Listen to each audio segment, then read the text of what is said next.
knowing what I observed and went through the first 10 to 12 years of my career in California, where it just went down and down and down. And I'm like, you know what? This is never going to change. I've watched this for 15, I don't know, was I 15 to 18 years in at that point? I'm like, I've never seen an insurance company pay us more.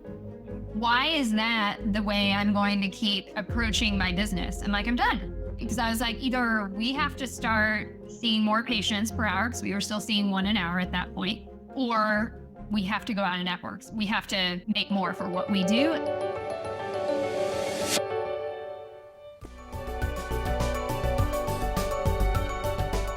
Hello and welcome to this episode. I am so excited about this one because I get to present to you my interview with Elizabeth Rogers, who's a physical therapist and private practice owner. She has a 2-clinic, 6-clinician practice that she, over the last few years, has transitioned from almost completely in-network to out-of-network and is on track to go 7 figures in cash pay revenue this year. Truly an amazing success story. I have been her coach for the last few years while going through this transition and helping her to do so. And actually, when we started, she only had 4 clinicians and now she's had 6. So while dropping contracts, she not only didn't lose business, she has added on patient numbers, added volume, increased her profit per visit by leaps and bounds, and added 2 clinicians to her practice. It's a truly wonderful success story. It's been an honor to be a part of. And even if you're not looking to transition out of network, you're just looking to grow a cash-based practice, you're still going to get a ton of actionable insights from this episode. As you're listening, if you have questions that you'd like to ask Elizabeth directly, we are going to be releasing this episode just before we have her as our featured monthly mastermind member doing her own Q&A in our weekly coaching group calls. And so if you have questions that you want to be able to get answers directly from her, you want to get my support, you want to get the support of dozens of other practice owners that are in the same boat as you and really accelerate your path to success in the private pay business model, go to drjarodcarter.com/mastermind. That's an enrollment page. And when you're checking out or when you're enrolling, use the promo code JULY50, JULY50. That'll give you 50% off your first month with us. So you can get in there and ask Elizabeth and all of us every question and challenge that you have. Come join us. Would love to have you. And with all that said, here is Elizabeth Rogers. Welcome, Elizabeth. It's so funny that we've had so many Zooms that I literally thought that I had already interviewed you for the podcast. And because you've been featured member in the mastermind group and so helpful there. But sure enough, you're like, no, this is my first time. Lots of conversations. Yeah. So welcome to the podcast. It's awesome to have you on here after all these years working with you. And it's been really exciting to be a part of this awesome success story that is Elizabeth Rogers, PT and Pilates. Did I say that right? Pilates and physical therapy. Pilates and physical therapy. Yeah, so we'll dig into all the details of what that success story's been. But why don't you start us off with kind of what brought you up to deciding to start your own practice, when that was, and then we can kind of go from there with how the practice has evolved. Yeah, so I started the practice, I think technically in California as an independent contractor. I had been working in outpatient practice and managing a 5-location practice. And I was just at that point where I was like, okay, I think I can do this for myself. And it was always my intention to open a practice. I had a friend that had a large practice that was like kind of your neighborhood sized gym, an athletic training program, PT clinic. And he's like, okay, let's do it. So I came in as a PT and I opened a Pilates studio in their facility. So it was this nice adjunct to what they were doing, bought my own equipment, and then I split collections with them. So it was one of these things. I went to, he was my fiance at the time, but now husband. I was like, so I think I want to do this thing. It sounds kind of scary, but at the same time, my only risk, I have a risk of losing money. I have a risk of not making any. He's like, that's fine. Let's do it. And so I was there from 2009 until we moved up to Seattle in end of 2012. So about 3 years. And I created my brand then, like the logo, the website, I had all those things. So I was a legitimate independent contractor, but I kind of had a business within a business. Mm-hmm. And I actually did that at 2 locations, that former employer and this other location. So kind of 2 locations within Orange County. one of the toughest markets in the country for physical therapy, I would say. It was all in network, and then Pilates was cash pay. And frankly, I made more teaching an hour of Pilates than I did treating 2 to 3 patients an hour. Wow. So when we moved up here, I had a 9-month-old, and I was like, yeah, my husband's got a job. I'm a PT. I can find a job anywhere. So I did a maternity coverage somewhere. And I did that, and I'm still friends with those clinic owners, and it's a lovely clinic, but my heart wasn't in it. It was like, how do you want me to do this? You want to do that? Okay, I'll do it that way. I felt like a robot after having kind of worked on my own. And so I would go on my runs with my daughter because I was working part-time and be like, oh, what neighborhood are we in today? And I go home and Google, is there a PT clinic? It's like, good God, there's like no PT clinics in these neighborhoods. Interesting. And so we had moved the end of December. I had a sublease signed, and I opened April 13th in what is still my main, that was my Mount Baker office. But what year was that? 2013. And so basically I had a Pilates studio, and I needed to get everything for a PT clinic, but it was nice because I had my brand already. So I just had to sort of like add a few things in. And when did I hire my first PT? 2016. I hired Lauren. She's still with me, and have grown since then. In 2019, we opened a second location, from the same company, same business, where we sublet at our main office. I was a little bit of an accidental multi-location owner. I had a clause in my sublease that said if this business wanted to add PT services in any of their other locations, I had first right of refusal, and they wanted to add PT at one of their other locations. And I was like, well, if not me, then who? Yeah. And so I did it, and it's been good. In February, we purchased a commercial condo that is getting built out right now, and we're about to open that location, let's say by the end of July. Fingers crossed. And if it doesn't happen, then I don't know what's happening. When that opens, that smaller office of ours will close, and we'll have a much bigger office of our own. That's kind of a new phase for us, because we've always felt like we had this sort of secure, low risk, lease situation. Yeah. And now we own the space and all those things. Like I had said, when you were looking at it and that was really pushing you to do it, I really think long term you're gonna say, wow, that was really one of the best things I ever actually did in my business, is become the practice, real estate owner. Yeah. I would say that already.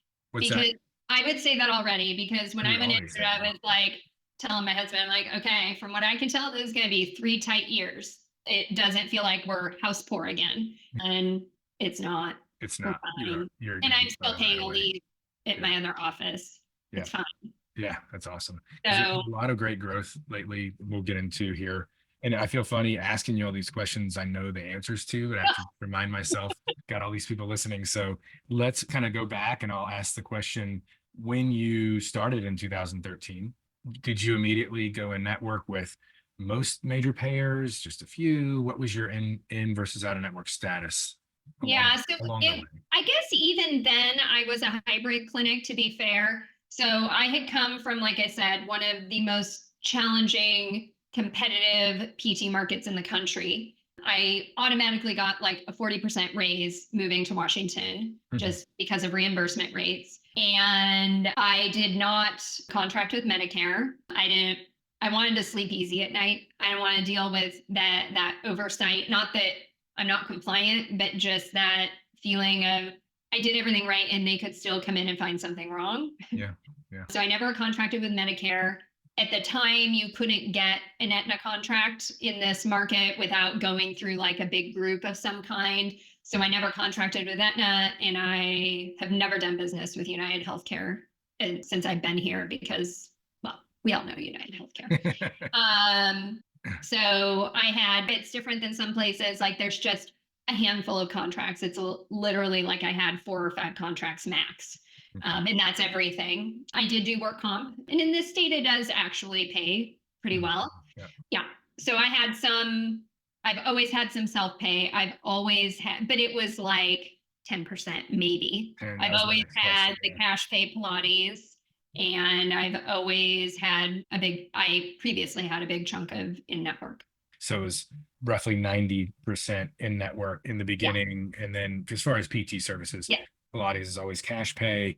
And I remember looking at the numbers with you as I was helping assist you transition out of network. And I was like, man, these actually pay pretty well. Like, Yeah. They're compared not to a lot of terrible. my coaching clients, it's like, oh man, you're doing way better in Washington with some of these payers than the same payer in other states. So, but still made sense for multiple reasons to drop them. So yeah, tell us about if you were a practice owner wanting to figure out how to drop low paying contracts, just get us up to that point where you started that process. What were the things that kind of drove you in that direction? But more so, what did you learn from the process that you would want to pass on to your colleagues looking to do the same thing? So these were, some of them were casual, easy decisions.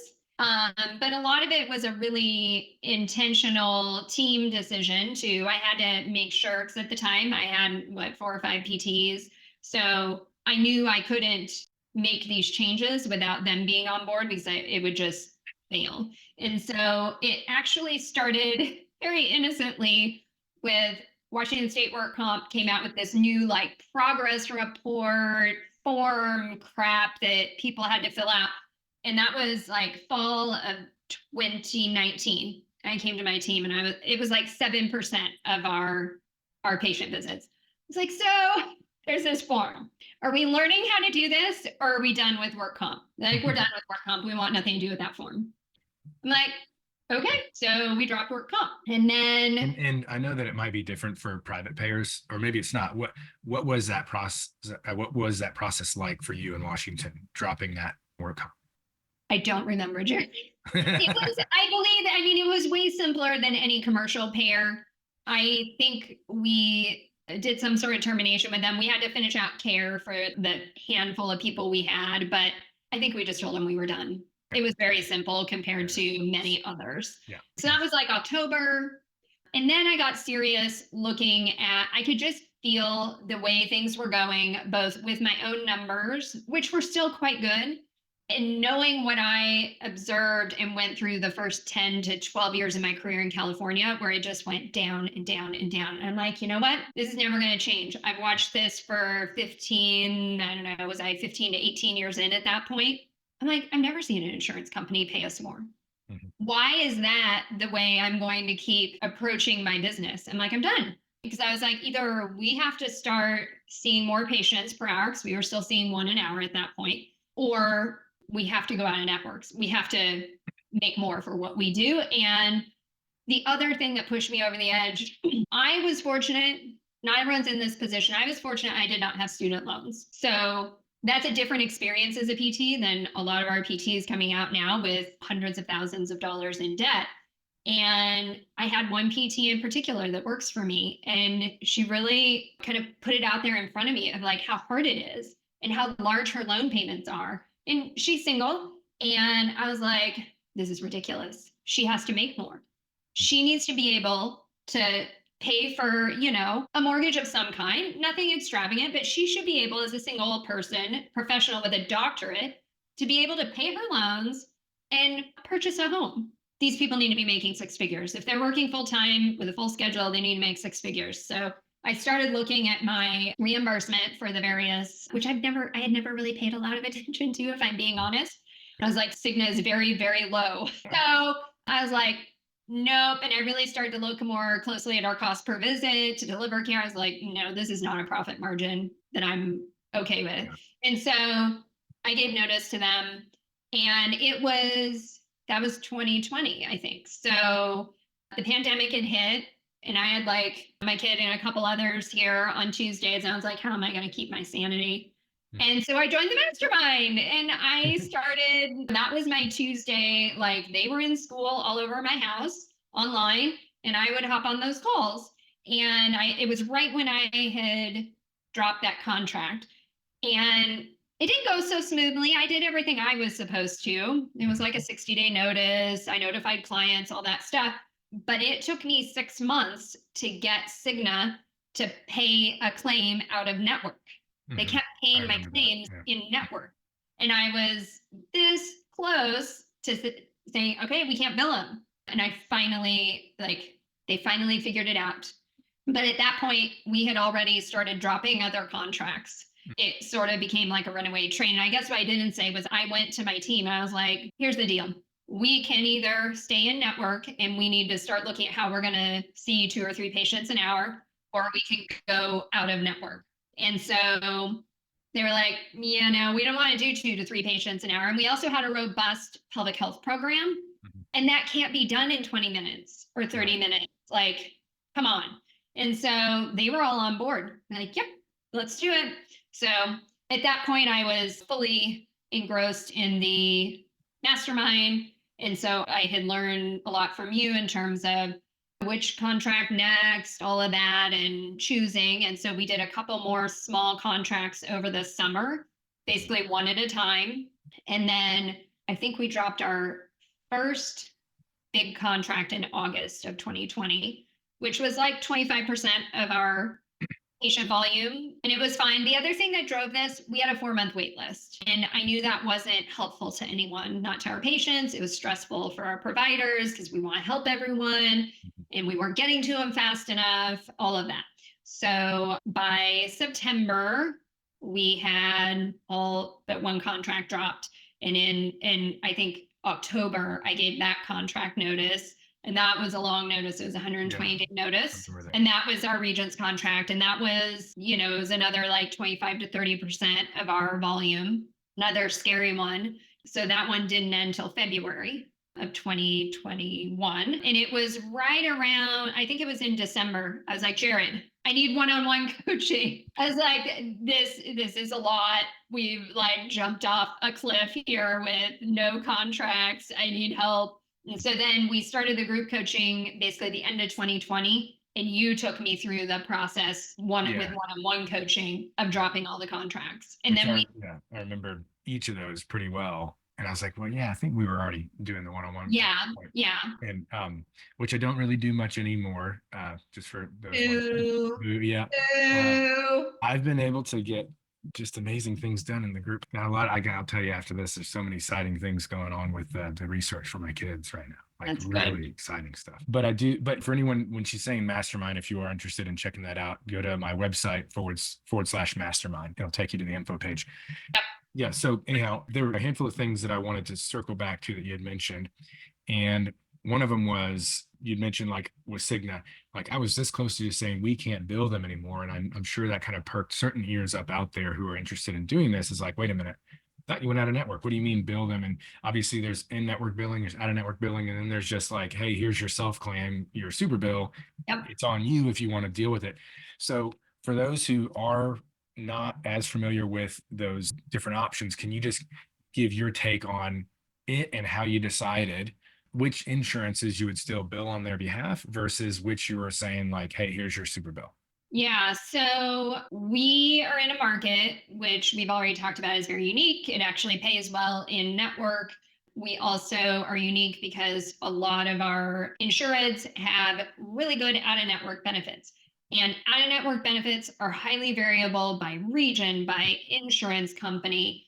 And we really didn't know until we got into it, because the issue is that it's not like the insurance companies tell you. I mean, sure, you can look up what someone's out-of-network deductible and co-insurance are, but what you can't find out until you submit claims is what the allowed amount is. And that's basically, it's the equivalent of a contracted rate on an in-network claim. So even though I don't have a contract with these insurance companies, when my biller submits a claim, every insurance company applies an allowed amount to the claim. And that could be anywhere from what I billed down to like, $75 or $100 less. And so having high allowed amount is, to me, what defines good out-of-network benefits. And we were just like, hope this goes well. Hope our estimates are good. And we've been able, because we give people estimates of their out-of-pocket cost, a regular verification of benefits, so that they can decide if they want us to bill out of network for them or if they want a discounted self-pay rate. And, this is one of the things you taught us. And I think I took a little bit of a spin on it when you talk about selling and talking, you always want to have this or that. So you're not telling someone, here's what it costs. You're saying, well, you could do a half-hour visit at this cost or an hour visit at this cost. we just have the hour visits, but what I can tell someone whom I'm not in network with their insurance, you're going to have a couple of choices. So we can check your out of network benefits, and you could choose to have us bill your insurance on your behalf, or you can take our discounted self pay rate. And some people choose to do that and take a super bill from us and submit a self claim, and they just sort of double down and get the discount and get their insurance to pay their portion. But if you don't want to do the legwork, we're happy to take it off your plate. That's the conversation I get to have with people. Yeah. And they, everyone feels like they had a choice in that matter. So And that's a beautiful thing to provide that choice as opposed to, if you want to seek reimbursement, we can give you a super bill, which is, what my clinic and frankly most cash practice from the start clinics do. But when you're transitioning out of network, you're already set up with the infrastructure to bill on an out of network basis.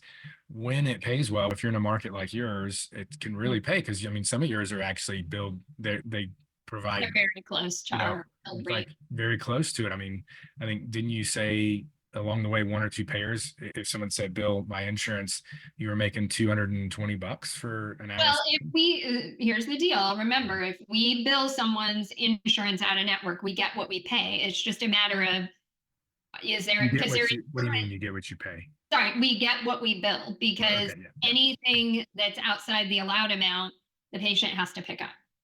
Okay, so you come to them with the estimate or a range of what it's likely going to be out of pocket for them. Yep. And that's based on Past claims we've seen past from claims. the So same in the beginning, insurance. that's when in the beginning you're like, oh crap, I hope our odds are decent. Okay, that makes sense. And then so obviously these are things that's going to be potentially quite different from market to market and practice to practice. Right. And I'll just say here, for those that don't listen all the way to the end, this episode is going to go out right before we have our monthly featured mastermind member kind of Q&A, and Elizabeth is going to be answering questions. So if you're like, man, I wish I could pick her brain, then go to drjarodcarter.com/mastermind. And if you sign up, it'll probably the promo code that'll give you 50% off of that month, so you can join and ask her those questions. It's going to be July 50. Elizabeth is also just a wonderfully active member, and people will hit her up in the Facebook group all the time, and she gives great answers there too. So on an ongoing basis, you should be able to ask your questions. Okay, so without getting too granular, it's a matter of you run their benefits. And if they look like they have decent benefits, they might say, I want you guys to, on my behalf, I don't want to mess with super bills. And whatever the difference is between your actual charges, which is about $220 an hour or for the hour session, and what the insurance pays, they still have to make up the difference legally. Yeah, because what'll happen is we submit that claim, $220. The insurance comes back, and let's, for easy math, say they decided the allowed amount is $200, and they're paying their 70% co-insurance, pretty typical for us. They'll pay 70% of the insurance. The insurance is paying 70% of 200. The patient pays 30% of 200. And then the patient also has to pay that $20 difference between what we billed and the allowed amount. So they're paying 60 plus 50, or sorry, 60 plus 20. So 80 for the visit. Okay, very good. Which, there's people with like $75 copays, right? In network. Yeah, and they're sitting next to 3 other patients being treated at the same time. Yeah, so it's an awesome scenario. And again, I know that it's not going to be what every practice out there has available in their market without network benefits, et cetera. Certainly in Southern California, it doesn't sound like that's the case, but it's worth looking into. If you're transitioning out of network, don't just necessarily think, I'm just going to be giving everyone super bills. Like, look into it, because as we went through this process and you kept recalculating your average intake per appointment, it was awesome. You were even billing out of network, you were in the 180s and I think even 190s at one point, average collection per session. So fantastic. I'm sure there's a lot of people that would love to move anywhere close in that direction as they transition out of network. So let's talk a little bit about the next steps of, not only did you transition out of network, but you also grew your practice, you added staff. And so you had to fill more spots while saying, we are not in network with your insurance. Tell us, what were the 1 or 2 top keys to being able to do that? I think having good sales calls, following your script. So there was that. Teaching our team of PTs how to retain for full courses of care. So you did multiple trainings with our team, plus me doing trainings with our team about all the things they need to be talking to patients about ongoing so we don't have early drop-offs. Yeah. Because they're not doing the front end sales, but sales is ongoing. Because anyone who's worked in a cash pay clinic knows everyone's like constantly like, oh, another visit, that's another 180. Yeah. Like, even if they're not saying it, they're calculating it. Yeah. So I would say the sales call plus the ongoing things that need to be talked about with patients to keep them on track. And so what I'd like to point out to listeners is that if you go online, you're at this point probably bombarded by ads from coaches like myself. And it's generally more focused on lead gen, new patients, new patients, new patients. And when I just asked her, you transitioned out of network and grew your practice and all these amazing things. And what were the keys? It was about after the lead was generated. It was not to say that you didn't do good things in terms of referral source increases in generation, but it was about how did that call go and then how well were you able to keep it on schedule. The better you do at those things, the fewer leads you need to enter the pipeline. And I think it's maybe not as sexy and fun to look at as far as this ad or that campaign or this tactic that's working so well. But when it comes down to it, I'd personally rather need far fewer new patients and leads because I'm doing more with those that we get to say yes. And you're a perfect example of somebody who's really executed so well on that and gotten your staff to execute so well. The other thing, and you're probably a little less aware of this because it was after we stopped one-on-one coaching and I was just in the group. But for our 10-year anniversary in 2023, I did an email series. I think it was like 6 or 8 weeks of emails, all stories about the practice. Everything from like the crazy things I've made my husband do to like just pull things off, and to like various things about the different PTs in the practice and just all kinds of stuff. The stuff people love to read, right? All the storytelling. And then I continued, and I have continued twice a month since then with all kinds of emails. And I think those have been really, really effective at keeping us top of mind. I can't measure it. They have a huge open rate. It's 62% usually. And often I will get responses from those emails, whether it's someone actually emailing to get scheduled because of it, or just people stopping me in the clinic like, I love the emails, they're so fun, I always look forward to them, whatever. It keeps us top of mind. That's what I do know. The actual ROI I can't tell you, but yeah, but it's like different than before I was doing them. Absolutely. And for those interested in that exact storytelling approach for emails in our mastermind, if you were to join to chat with Elizabeth, there's a masterclass in there for mastermind members. As long as you're a member, you can check it out and it'll walk you through exactly that strategy and tactic. It's been super effective for a lot of our members. Anyone that really puts the time in to do it. And what's really cool is that, and you might be able to attest to this, like how much faster are those emails now than when you started? You have to be in the right like mind frame. Okay. Right now, I'm having with this construction project, I've had a lot of trouble getting anything out the door. When it comes to emails, like I just can't. Oftentimes, it's like a Sunday morning. I have quiet. I can sit down. I have a clear head, and I can just bang out a great email. That has been happening. I am much faster at them than I used to be. So. Yeah. So, I mean, once you really get into it, it's without using ChatGPT, you can usually pop them out in like 10, 15 minutes once you're used to it. Now, like I just did one yesterday for a 4th of July promotion, and it was done in 4 minutes because I just went to ChatGPT and I already have it loaded with all the information about my ideal client, my clientele, what we provide, a ton of my past emails, so it writes in my voice. So this is, and anyone who's a paying member right now, at the time it's recording of ChatGPT, you can create your own chatbot. I've got some free YouTube trainings on exactly how to do this. But once you've loaded it with that stuff, and if you're not already doing this, I would suggest it to you because you're doing this regularly. You're going to continue. It's so impressive how quickly you can basically just say, I want to create an email that links a story of me and my daughter going to the ballet last night to this promotion, and you put in the offer.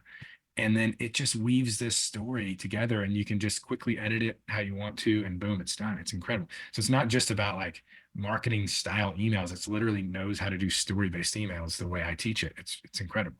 So you might consider it would only take you maybe 20, 30 minutes to like create your own like Elizabeth Rogers GPT.